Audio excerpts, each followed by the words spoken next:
Hey everyone. I wanted to point out that for this episode, I used a more conversational tone, which I found helped me connect even more to you, the audience. But if this disrupts the quiet, relaxed vibe, let me know.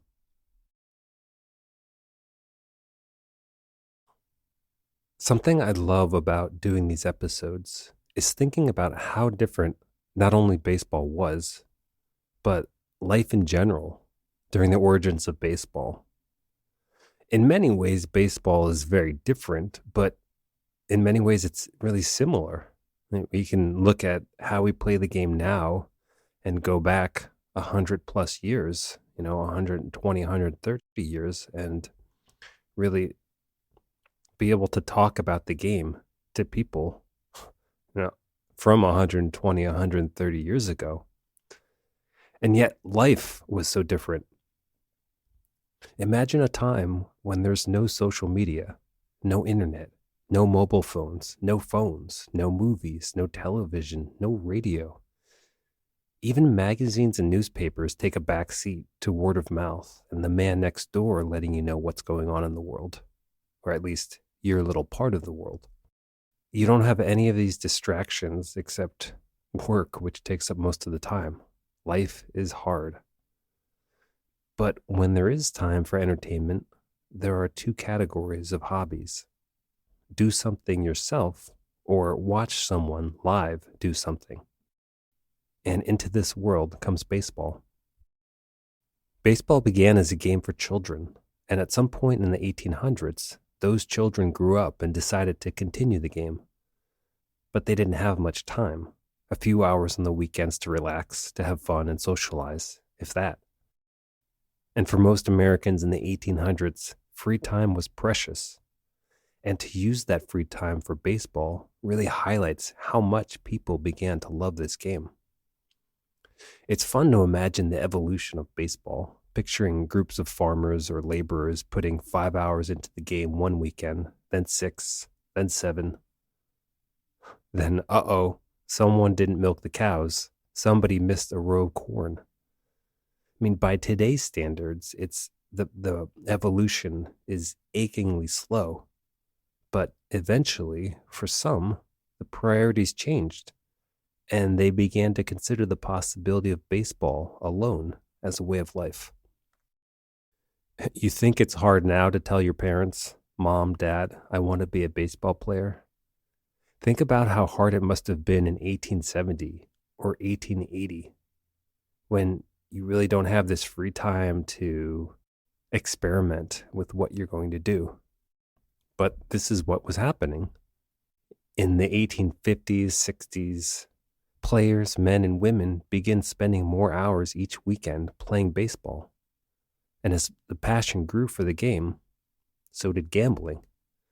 And now, these players who loved the game could actually make some money doing it. Right? This is before organized professional baseball, but for some, they figured out how to use gambling to make money. So maybe they don't have to farm as much or work in the store or labor. Maybe they can move entirely into baseball. In the 1850s, baseball really took off in the cities. But according to historian John Thorne, quote, by 1867, a frenzy for the game swept the land. Each little village and hamlet boasted its 9, end quote. And it didn't matter how good you were. Baseball was simply fun, and everyone wanted to play. But it grew too fast for its own good. In rural areas, farmlands, little towns, when there was only one other team to play within 30 miles, you could do one of two things: play the same team over and over, or take the show on the road and barnstorm. Barnstorming was critical in spreading the game of baseball to every part of the country. It created opportunity and amazing stories, and facilitated a level of equality among players that would never be rivaled in Major League Baseball.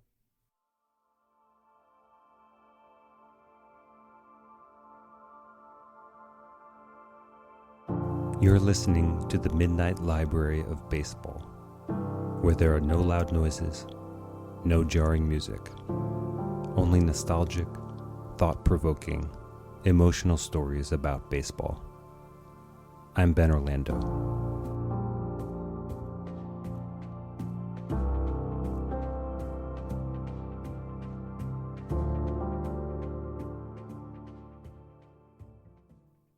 The golden age of barnstorming in baseball occurred between 1920 and 1950, but the first formal barnstorming tour took place in 1860, with the Brooklyn Excelsiors traveling from town to town in New York State. To barnstorm is to swoop into a rural district, or really anywhere, perform some type of entertainment, and swoop out in the course of a few days or a few hours. Over time, this term became linked mostly with baseball, although other sports like the Harlem Globetrotters and basketball continued to use the term. In 1860, 80% of America was considered rural, meaning long distances between towns. And it was no simple feat to play a team outside your county. So in order to make the most out of a trip, teams set up multiple games in multiple locations. And in these early days, there was an intimacy to the barnstorming. Teams would meet, the townspeople would gather along the sidelines with picnics or snacks, and definitely alcohol. And after the games, one or more families would host a celebratory meal for players on both teams, which really emphasized the value of simply playing over the importance of who won or lost. To emphasize how rural the country was, even by 1900, according to Thomas Barthel, there were only 150 miles of paved roads across the entire country. As an example of the trials and tribulations of barnstorming and travel, in 1876, the Bluebelts of Leland, Michigan, walked 6 miles to the game, traveling the rest of the way in, quote, a rough wagon, end quote. And subsequently, they lost 36-0 to the White Stars of Traverse City. The railroads at this time may not have connected Leland and Traverse City, but they were expanding exponentially. And in the 1860s and 70s, baseball's expansion coincided with this growth. According to Peter Morris, author of A Game of Inches, this was no coincidence. In fact, Morris argued that the railroads saved baseball. With trains, it was suddenly possible to travel long distances and create entire tours which connected dozens of baseball teams. After the Civil War, railroad routes took off, and baseball teams followed suit. In 1867, the Nationals of Washington were the first Eastern team to travel west, and in 1868, the Cincinnati Red Stockings were the first team from what was then known as the West to travel east, all along the railroads. Railroads offered discounts to baseball teams, and by the mid-1870s, games were scheduled to match train schedules. The whole notion of team buses didn't enter the picture until 1920, for the simple reason that buses were not invented until 1920. Before then, more than a half century, the only reasonable way to transport an entire baseball team was by train. And because of trains, teams could do more than compete. They could promote. This time in the 1860s, 70s, and 80s was a time for passionate players to show the country and the world what a smooth, well-played game of baseball could look like. And barnstorming was the best way to do it. This dynamic of everyone playing but not many people really being good was kind of a new thing. Maybe an equivalent today would be pickleball, I don't know, or video games. In the 1980s and 90s, everyone was playing video games, but you still have jobs, obligations. For most, it's a hobby.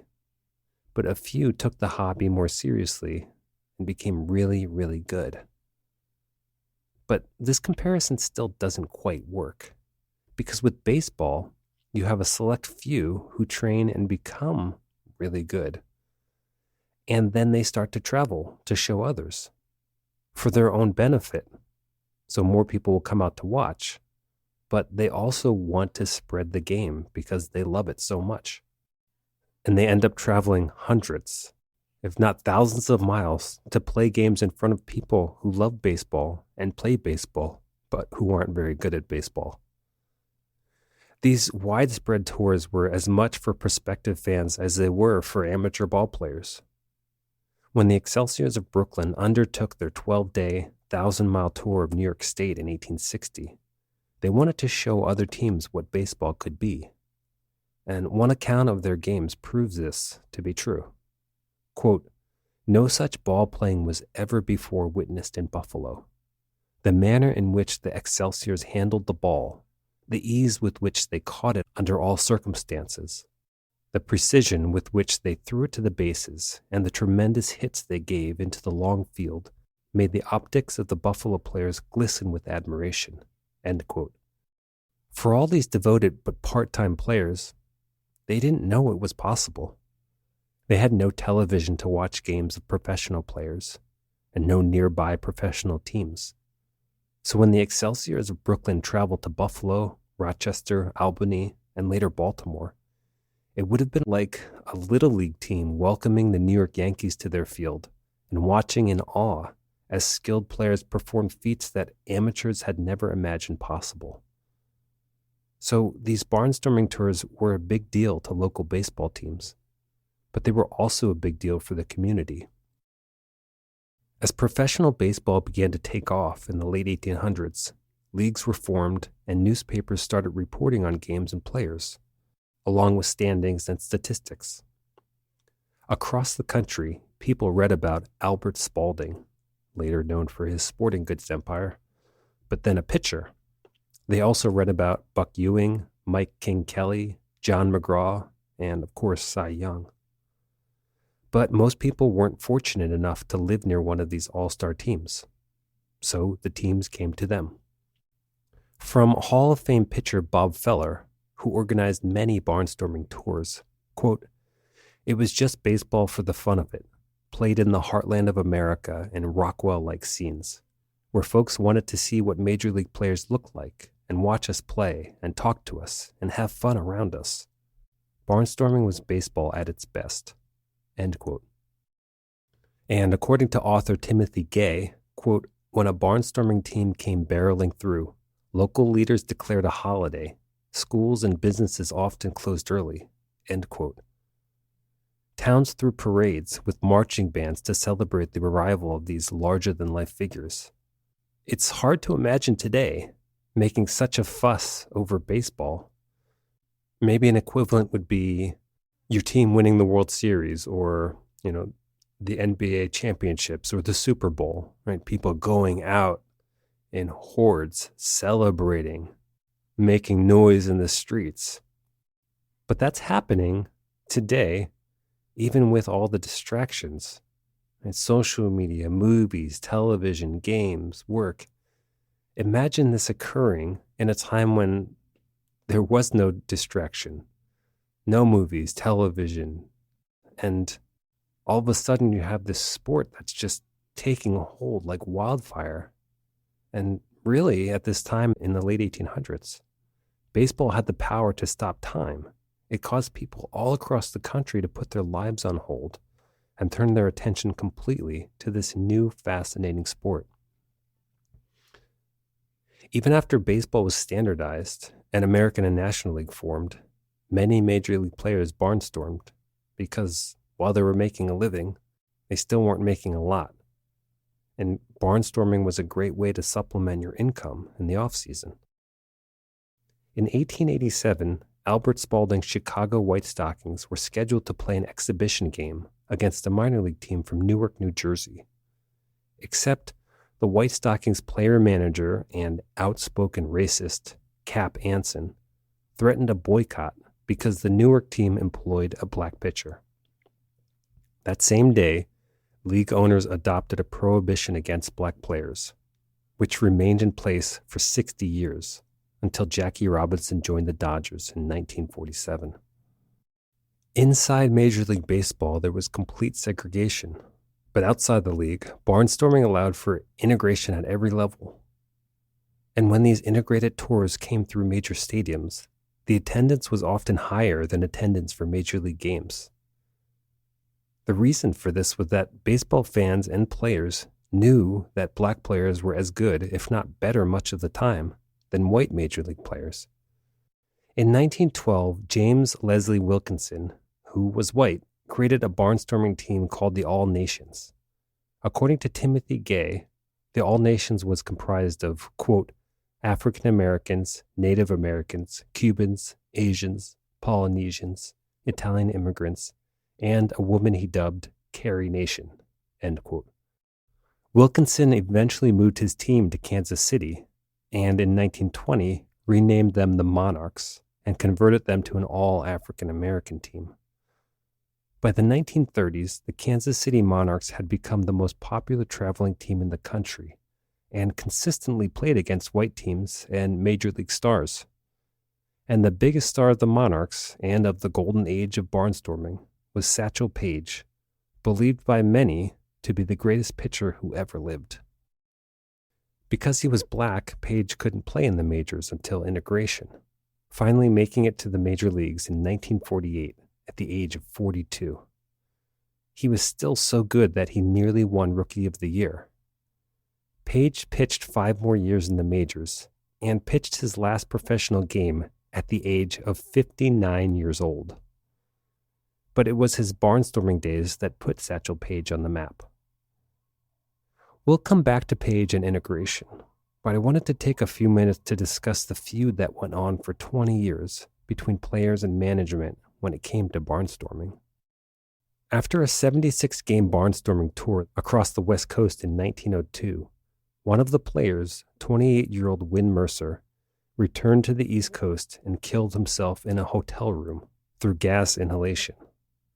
And the Washington Post used Mercer's death to attack barnstorming, saying, quote, "The tragedy that overtook the young player was the last of a series of misfortunes that met the wandering ball players, and the harvest they have reaped is death and demoralization. Barnstorming destroys morals and discipline and steals one's playing energies. There is so much baseball all the year that when the spring campaign opens, few of these men are fitted to do justice to the game." End quote. In this article, the Post asserted that Win Mercer had gambling debts too large to pay back and inferred that it was because of the barnstorming that he was into these seedy activities. But they were wrong. Win had a pulmonary disease and the treatment wasn't working, so he became depressed. It's easy to tear apart the Washington Post's arguments against barnstorming. Players were exposed to all the same vices on the East Coast. As for tiring themselves out, remember, this was a time where even the best players supplemented their income by working at gas stations, coal mines, construction. If they weren't playing baseball, they'd be tiring themselves out doing some type of work that they didn't enjoy. Barnstorming was a way to unwind. According to Bob Feller, quote, "There wasn't any pennant race or World Series involved, no heated rivalries, no tension-filled controversies. It was just baseball for the fun of it." End quote. But this isn't how others saw it. According to author Thomas Barthel, quote, "League presidents, sporting newspapers, and some writers would assail barnstorming, though no real evidence of its ill effects was ever presented." End quote. So why were these people attacking barnstorming? Money.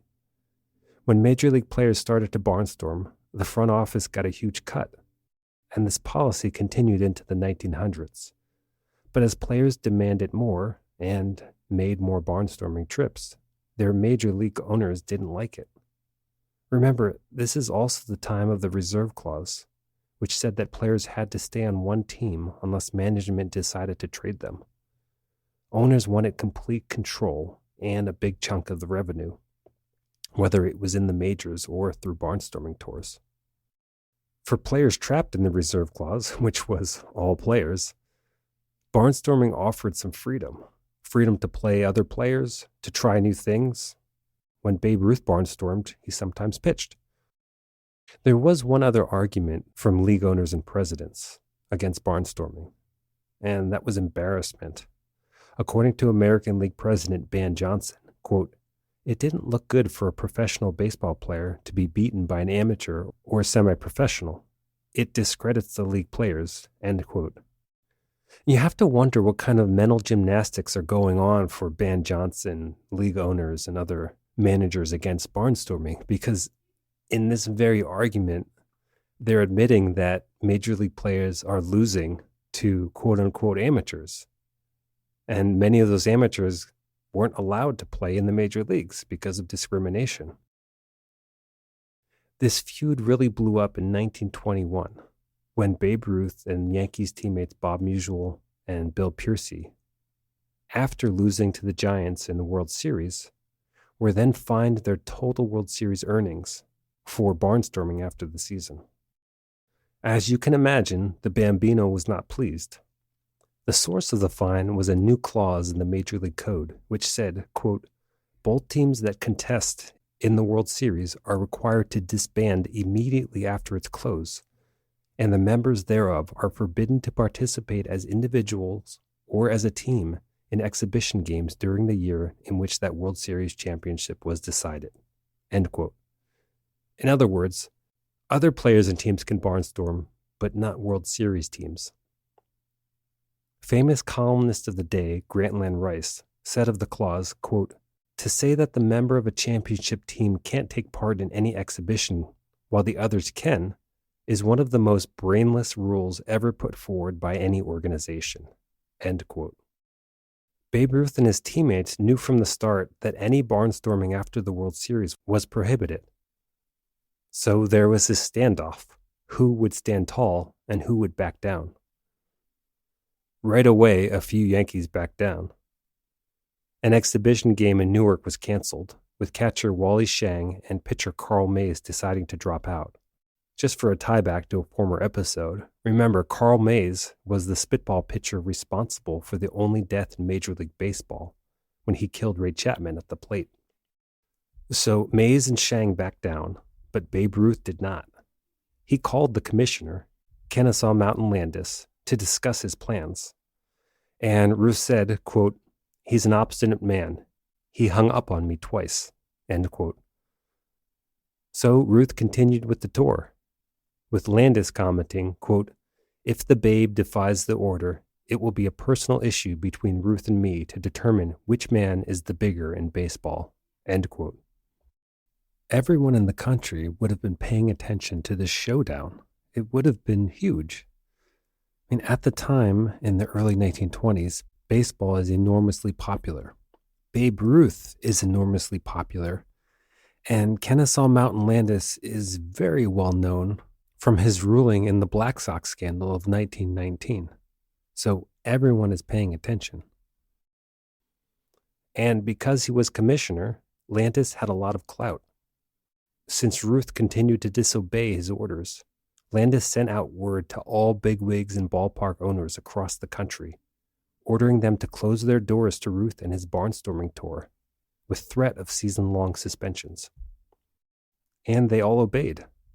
Just like that, Ruth and his teammates had to find smaller venues, parks and fields, that didn't have room for the crowds they'd anticipated. But the Babe kept playing, game after game, and talking a lot before, during, and after. He said of the commissioner, quote, I know I am right, and Landis is wrong, and that we will fight it out. I think the trouble with Landis is that he's getting a little too big-headed over his job, end quote. And what's also interesting is that as this feud continued and Ruth continued the tour in 1921, he was considering leaving organized baseball, or at least that's what he said, because when reporters asked him what he'd do if he was suspended for a long time, Ruth said he'd start his own team. But not, he was clear to point out, composed of outlaws like those cheaters from the White Sox. His team would be clean. Still, it's interesting to consider, right? At the very start of his career, Babe Ruth could have been kicked out of the league because Kennesaw Mountain Landis was not backing down. But Ruth believed in his cause. He talked about how barnstorming was really good for baseball. And he looked good too, image-wise, going around donating money to charities and appearing at children's hospitals during his tour. But finally, Ruth had a talk with one of the Yankees' co-owners, Tillinghast Houston, who told Ruth that if Ruth was suspended the next season, his teammates would suffer, his team would suffer. And this apparently got to the Babe, who finally conceded and announced the canceling of the rest of the Barnstorming tour. On October 24th, Ruth wrote, quote, "Wise men change their minds, fools never. The reason I started Barnstorming was to do something, according to my way of thinking, that would help baseball players as a whole. The reason I stopped was to show my appreciation for Colonel Rupert and Colonel Houston, who brought me to New York at an enormous expense and who have treated me fair and square ever since." End quote. Ruth went on to add that he had, quote, "the highest regard and respect for Landis," end quote. So in the clash of titans, it seemed the commissioner won. After Ruth's announcement, Kennesaw Mountain Landis kept quiet for a month, until finally announcing the penalty. In addition to fining Ruth and Musial their World Series earnings, Landis suspended Ruth and Musial for 6 weeks at the start of the next season, which turned out to hurt Yankees management more than anyone else.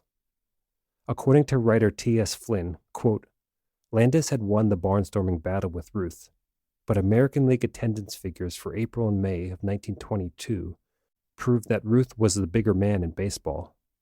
Fans bought fewer than half the tickets to Yankees games at home and on the road than they had in 1921. End quote. But in terms of how this affected Ruth, there was an impact. When you look at his season home run total that year, 35, it was definitely low. And no doubt his career total was affected. Ruth ended with a career total of 714 home runs. If he'd played those 6 weeks, he could have added 10, 15, maybe 20 more home runs. And, I talked at the beginning about barnstorming as an opportunity for certain players who weren't allowed in the majors. And Babe Ruth actually singled out the players from the Black Sox scandal, saying he wouldn't taint his hypothetical team with such dirty players.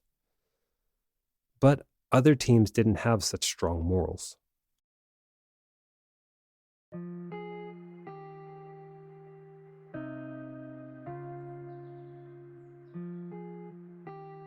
If you like the show and crave more content, you can become a Patreon member, where you'll have access to additional audio episodes, video interviews, and other articles and images linked to the show. Go to Patreon/Midnight Library of Baseball. And since this is a one-man production, every bit of support helps. You can donate at midnightlibraryofbaseball.com, and you can add reviews on iTunes and Spotify. Okay, back to the show.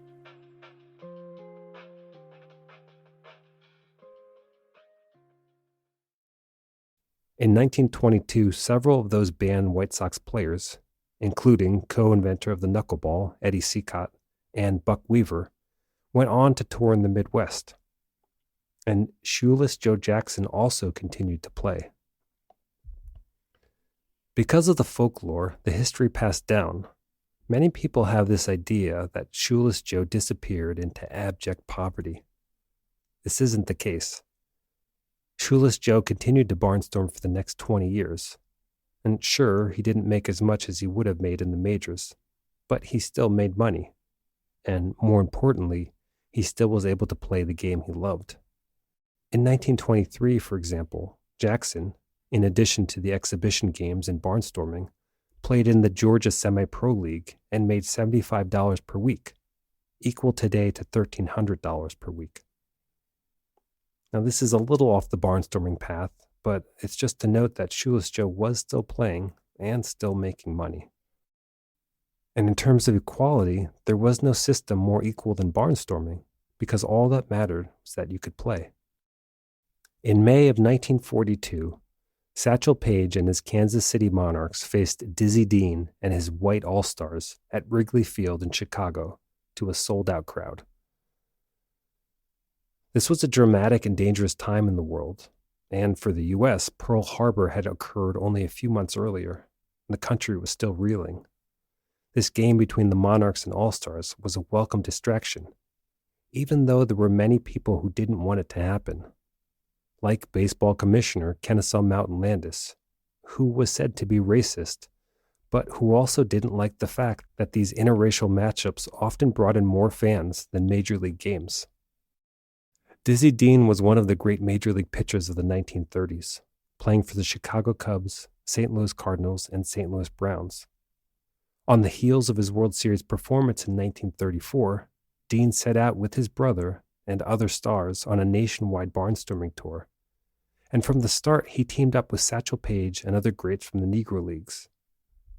Dean was born in the South, but didn't agree with segregation. Like a lot of players, he believed that if you could play, period. Dean and Paige matched up dozens of times, but in this game in 1942, Paige had the upper hand. Dizzy Dean's career was over. He could barely throw, but still started the game, relying on what he called the hope ball. Dean defined the pitch as such. Quote, "I throw the ball and hope nobody behind me gets killed." End quote. This was also an important day because normally African Americans were not welcomed in Wrigley Field. They had to stay in their region of the city, the South Side, and Comiskey Park, where the White Sox played.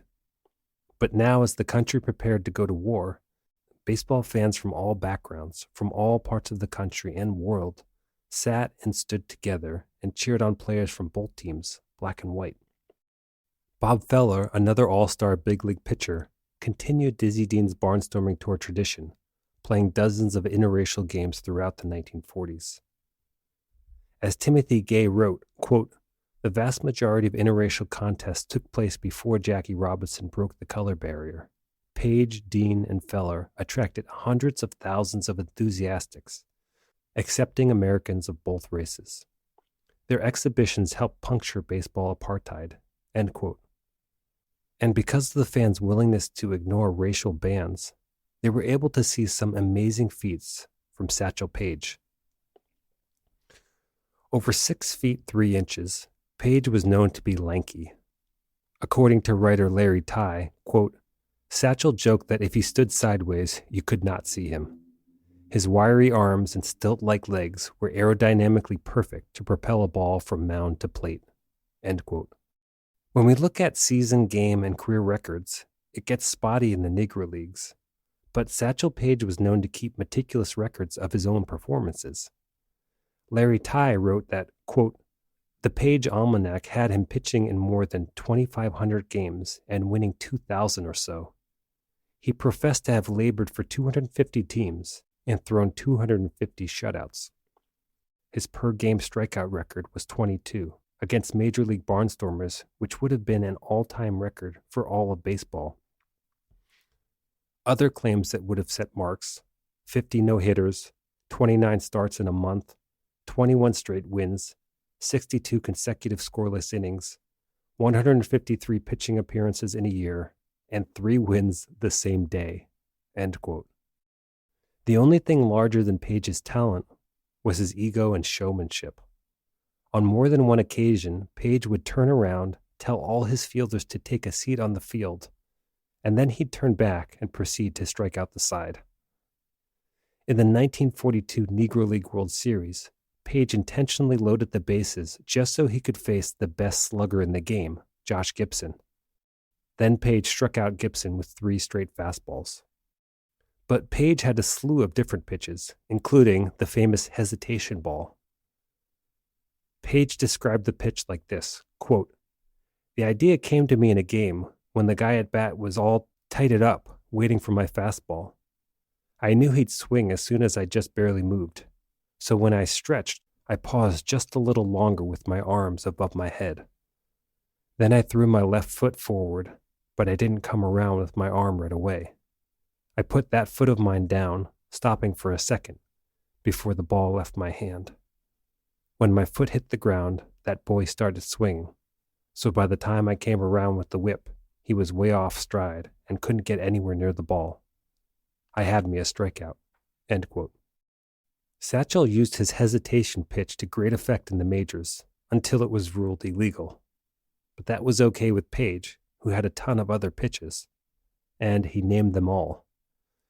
There was the bat dodger, Thoughtful Stuff, Long Tom, B-Ball, Midnight Creeper, The Wobbly Ball, and The Whipsy Dipsy Do.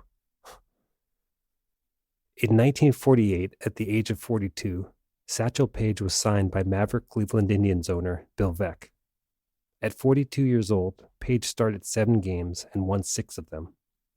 According to Larry Ty, quote, each game he won had fans and writers marveling over what he must have been like in his prime, end quote. While fans who went to those Barnstorming games didn't have to wonder. They saw the amazing feats of Satchel Paige with their own eyes and carried those memories for the rest of their lives.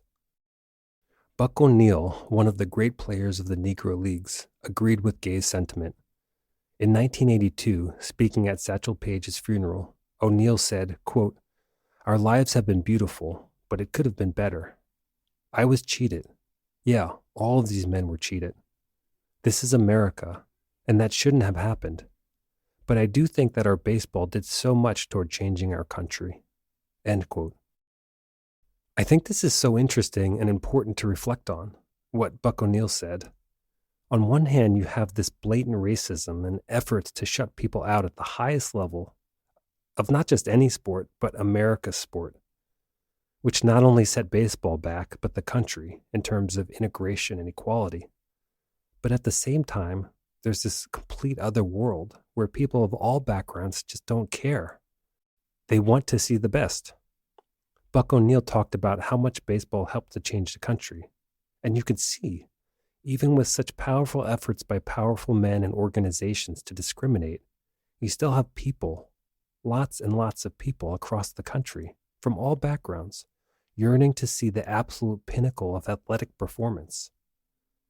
And to me, this is childlike, this desire, like the thrill and wonder of watching a magic act, to see people perform athletic feats that seem impossible, that sometimes defy logic, like Willie Mays' over-the-shoulder catch, or mammoth home runs by Babe Ruth or Josh Gibson, or Satchel Paige's hesitation pitch.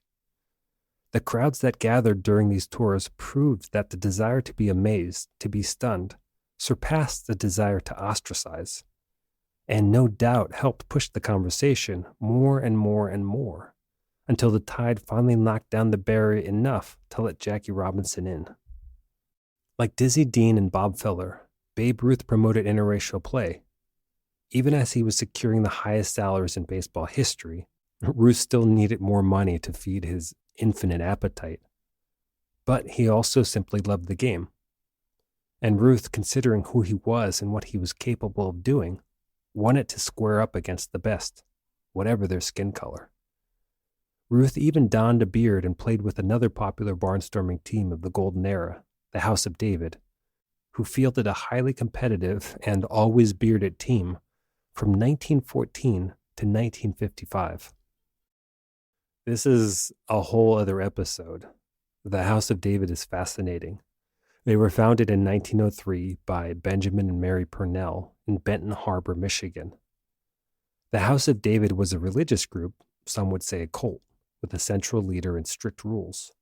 The group had prohibitions on sex and alcohol, and members couldn't cut their hair. But the group also allowed women to vote and hold high office, and they fielded a very good baseball team. So good that they played against and with some of the best players who ever lived, like Grover Cleveland Alexander, Mordecai Three Finger Brown, Satchel Paige, and for at least one game, Babe Ruth. And for a while, Jackie Mitchell, the girl who struck out Babe Ruth and Lou Gehrig, toured with the bearded men. Like the Harlem Globetrotters, the House of David were famous for their antics and their tricks, performing a roundabout warm-up routine that would later be called Pepper. Eventually, the House of David and barnstorming as a whole faded into history. As Jackie Robinson entered the game and integration took hold, there was no longer the question of what would happen when you pit the best of the outsiders against the best of the major league. But the larger hammer that came down to crush barnstorming was technology. As radio and television spread, it was now possible to enjoy games from the comfort of your home or the bar down the street. Still, this tradition endured largely because of bigotry, and partly as a way to let the outsiders with oversized talent put on a grand performance and allow people across the country to see what was possible when you simply let people play. As Bob Feller said, quote, "Barnstorming was baseball at its best." End quote. That's the show. I'd love to hear what you think about this topic, so please share your thoughts on Instagram at Midnight Library of Baseball. You can also go to my website, midnightlibraryofbaseball.com. You can go to Facebook or at the many platforms hosting a podcast. You can also send me an email at midnightlibraryofbaseball@gmail.com. And if you like the show, please leave a review on iTunes or wherever you listen. And feel free to donate on Podbean or at my website. The music is A Long Way by Sergei Pavkin at Pixabay. Good night.